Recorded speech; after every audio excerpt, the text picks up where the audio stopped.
Welcome to Prague, the enchanting city of 100 spires. Discover its stunning medieval architecture, vibrant culture, and charming streets. Join us as we uncover the magic of this timeless European gem. Hi, I am Martijn and your guide in Prague. After watching this Prague Travel guide, you know a lot about this city to get the most out of your trip. From the Charles Bridge to the Prague Castle, the Old Town, a great viewing point to everything in between. I don't like to ask, but please like and subscribe. It's the only way to grow on YouTube and to make new content in the future. Maybe it's a new beginning. Maybe it's the start of where it ends. I know. It's time to explore Prague and we start in the old center, Staré Město. This old center was built in the Middle Ages. You will find the most famous sites here in the Old Town area. It's beautiful. It's also a UNESCO World Heritage Site. The heart of the old town is this beautiful square. It dates back to the 10th century, and wow, that's a really long time ago, when it served as a marketplace at the crossroads of European trade routes. Nowadays, it's home to one of the best Christmas and Easter markets in the world. In this old center, you can watch nice preserved buildings and monuments, for example, the Church of Our Lady and the Old Town City Hall, a building that really dominates the square since 1338. In 4010, this astronomical clock was added to the hall, and it sounds every hour like this. What I recommend to you is to walk around to the Old Town for a while, because it's beautiful and a perfect opportunity to explore the sideways. So bring your comfortable shoes.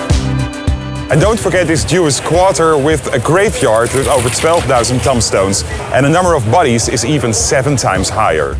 It was established in the early 15th century. With its densely packed weathered tombstones, it offers a poignant glimpse into the city's Jewish history and heritage. And the old town is beautifully lit up in the evening. Prague is surrounded by the Vltava River. And to cross the river there are 18 bridges in town. And this one is the most famous, the Charles Bridge. It's an old one. They started the construction in 1357 and ended in the 15th century. And they used eggs in the construction to make it stronger. What a story, but you don't see any eggs anymore. And since 1978, the best year ever because it was my birth year, it became a pedestrian zone. When you cross the bridge, you see the next highlight, and that's this old castle. And yes, the only way is up, so let's go.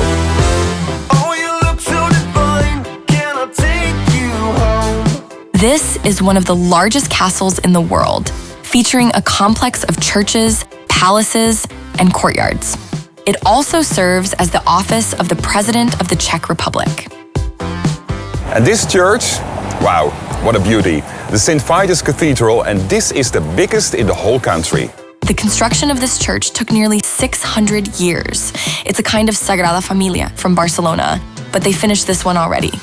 Don't miss the Golden Lane, a famous street named after the goldsmiths who worked here. You can visit these beautiful tiny houses. In a moment, you know the place for the best view around Prague and where you can find this city beach. But first, the weather. What is the best time to visit Prague? In my opinion, the months May and September. The winters can be cold and the summers can be really hot. And in the summer, it's more comfortable to go to a beach destination. I'm here at the beginning of September, and today it's a lovely day. 25 degrees and sunny. I love it. Perfect way to save some money and to explore the city is to buy a ticket for the public transportation. And you will find the link for this app in the text below.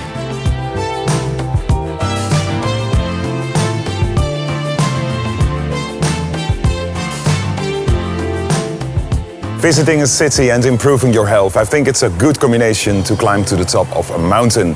There are a lot of viewing points in Prague, so it's difficult to show you them all. And I decided to go to one of them, the Petrin Hill. You can walk to the top like me, it's good for your legs.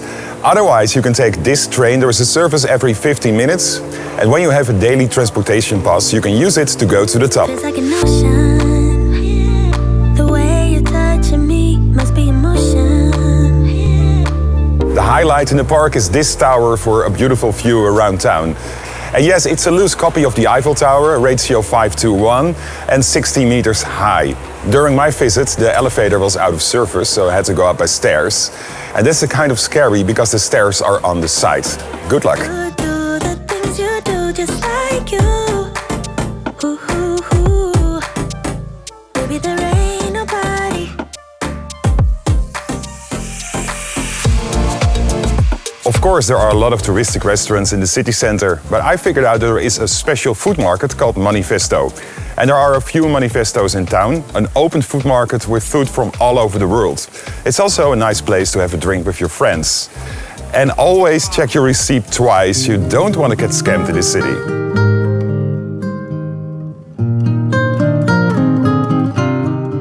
At the end of the Charles Bridge, you can visit an island. It's called Kampa, and it's separate from the mainland by a channel. It's a kind of cozy and nice place. For example, this square, Na Kampa, where you can find bars and restaurants. And when you walk a little bit further, you arrive in this park with a great view over the river and the old town. And don't miss this wall. It's near Kampa Island and it's called the John Lennon Wall. Around 1980, several young people in Prague began to fill this wall with lyrics and portraits of John Lennon and the Beatles. This was a kind of protest against the communist regime of that time. A funny thing about this city is that people love beer. They say we drink more beer than water over here. Actually, because of the price, 1 liter is around €4, so that will be a great night and a good hangover the next day. And when you're not into the big liters, my advice is to ask for a small beer. In a moment you know more about the currency in Prague, but first we go to this city beach. It's around 5 kilometers out of the city center, and there are great connections by trams, taxis, or you can also walk just like me. It's good for your health. The entrance fee is a few euros and there is a discount for children. They use this place also for festivals, and it's only open during the summer period.